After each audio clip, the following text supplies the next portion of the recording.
जय श्री कृष्णा।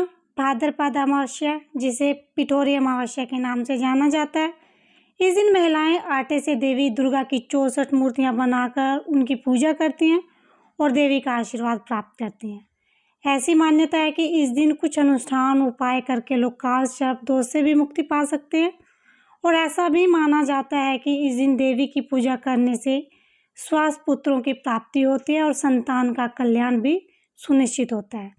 इसके अलावा इस दिन पितृपक्ष की शुरुआत भी होती है। इस दिन महिलाएं व्रत रखकर भगवान भोलेनाथ और देवी दुर्गा का पूजन करती है। अमावस्या की शाम पीपल के पेड़ के नीचे सरसों के तेल का दिया लगाने से और पितरों का स्मरण और शिव जी की शनि देव की आराधना करने से जीवन में चारों तरफ से लाभ ही लाभ मिलता है। तो आइए सुनते हैं पिठोरी अमावस्या की एक पौराणिक कथा। इस अमावस्या की व्रत कथा के अनुसार बहुत समय पहले की बात है।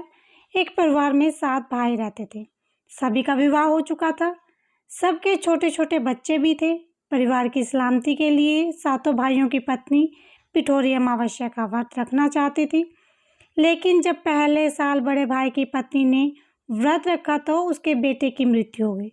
दूसरे साल फिर एक और बेटे की मृत्यु हो गई। 7वें साल भी ऐसा ही हुआ। तब बड़े भाई की पत्नी ने इस बार अपने मृत पुत्र का शव कहीं छुपा दिया। गांव की कुल देवी माँ पोलेरमा उस समय गांव के लोगों की रक्षा के लिए पहरा दे रही थी। उन्होंने जब इस दुखी माँ को देखा तो वजह जाननी चाही। जब बड़े भाई की पत्नी ने सारा किस्सा देवी पोलेरमा को सुनाया तो देवी को उस पर दया आ गई। देवी पोलेरमा ने उस दुखी माँ से कहा कि वह उन सभी स्थानों पर हल्दी छिड़क दे जहाँ जहाँ उनके बेटों का अंतिम संस्कार हुआ।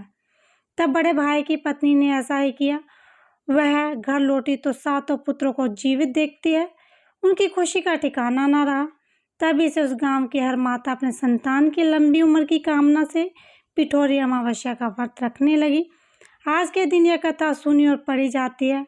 उत्तर भारत में ये पिठोरी अमावस्या के नाम से माता दुर्गा की आराधना करके मनाया जाता है। वहीं दक्षिण भारत में ये त्यौहार पोलाला अमावस्या के रूप में पोलेरमा जिन्हें माँ दुर्गा का एक रूप माना जाता है, पूजा अर्चना करके मनाया जाता है।